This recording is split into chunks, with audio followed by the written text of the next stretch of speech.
Army. এই নামটা আমাদের সাতরাজা আমাদের ভালোবেসে দিয়েছিল। আর্মি ডাকটা হয়তো সবার কাছে নর্মাল, কিন্তু আমাদের কাছে যখন আমাদের সাতরাজা আর্মি বলে ডাকে, ওই ডাকটা শোনার অনুভূতি আমাদের কাছে বেস্ট। কনসার্ট শেষে যখন সাতরাজা আর্মি বলে ডাকি, তখন না নিজের অজান্তে চোখে পানি চলে আসে।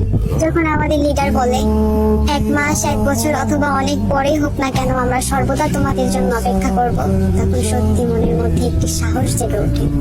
যখন আমাদের হ্যান্ডসাম বয় বলে তোমার ভিতরে আমি নাও থাকতে পারি, কিন্তু আমি তোমার দ্বারা পরিপূর্ণ, এটা আমাকে পাগল করে দেয়, তখন সত্যি অনুভব করি তারা আমাদের কতটা ভালোবাসে।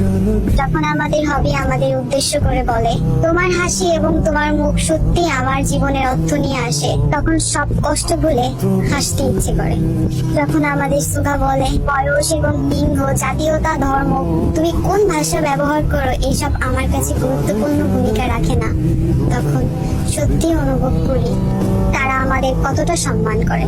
আমাদের গুড বয় যখন বলে যদি আমি মরে আবার জীবিত হই, আর্মি আমাদের জন্য সত্যি অনুপ্রেরণীয় উপহার, তখন সত্যি অনুভব করি তাদের জীবনে আমাদের জায়গাটা কতটা জুড়ে আছে।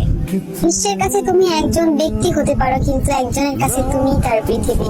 তখন আর বুঝতে বাকি থাকে না আর্মিরা তাদের পুরো পৃথিবী জুড়ে আছে। তুমি মনে রাখবে এখানে কোরিয়াতে সিওল শহরে কেউ একজন আছে যে তোমাকে বোঝে, তখন আর তাদের মনে আমাদের জন্য ভালোবাসার কমতিটা অভাব পড়ে না। আমাদের সাথে আমাদের সবসময় অনুভব করিয়েছে তাদের জীবন জুড়ে আমরা কতটুকু আছি আর তারা আমাদের কতটা ভালোবাসে।